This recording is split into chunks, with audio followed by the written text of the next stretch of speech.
अस्सलाम वालेकुम गाइस। आज हम पढ़ेंगे डिसऑर्डर ऑफ मेंस्ट्रुअल ब्लीडिंग। हमारे पास कौन कौन से डिसऑर्डर्स होते हैं वो आज हम इस टॉपिक में पढ़ेंगे। The impact of disorders of menstrual bleeding, now termed abdominal uterine bleeding, is considerable with the prevalence range of 3% to 30% in a reproductive age population.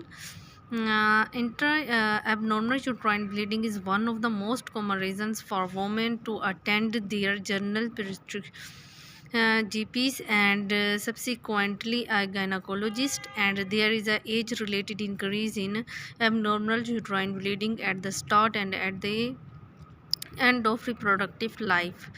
Adolescents and the premenopausal age groups, although rarely life threatening, menstrual disorders can be major social, psychological, and occupational burden. Patient presents with the symptoms of heavy bleeding, intramenstrual bleeding, post-coital bleeding, and the postmenopausal bleeding.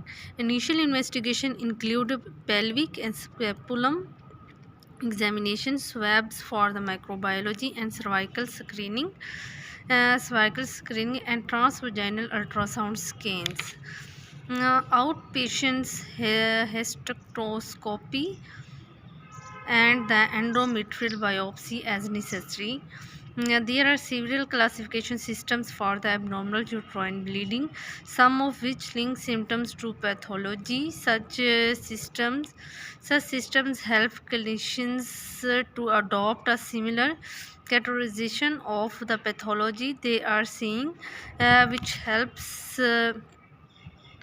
admit and research. One system that is increasingly recognized in the system developed by the International of Gynecologists and Obstetrics, which is named after the following visually obstructive structure criteria: polyps, adenomyosis, leiomyoma, and malignancy. And the following causes unrelated to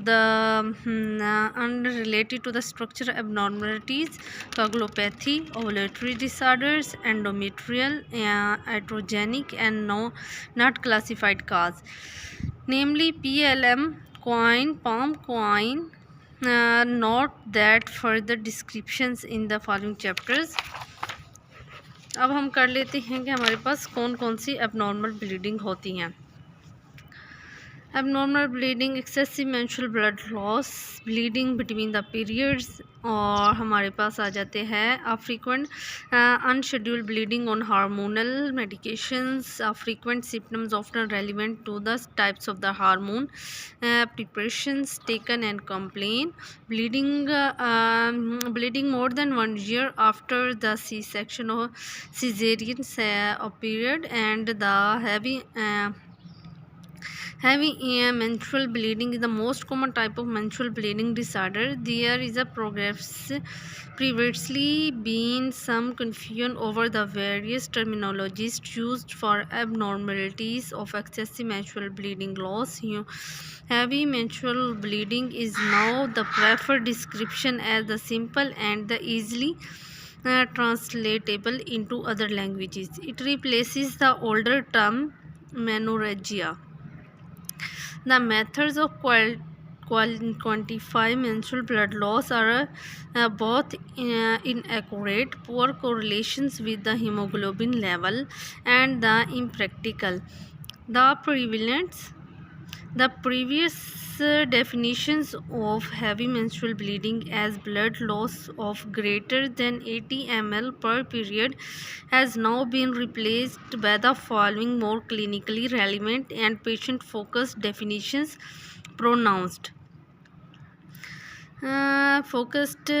clinically and patient-focused definitions pronounced by the National Institute for Health and Care Excellence.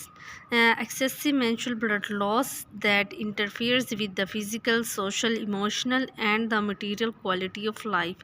Each year in UK, the The 1 million women between the age of 30 and 49 years consult their GP with the heavy menstrual bleeding, with the associated estimated loss of 5 million work days. Indeed, 20 to 30% of women of the reproductive age are reported to suffer from the heavy menstrual bleeding.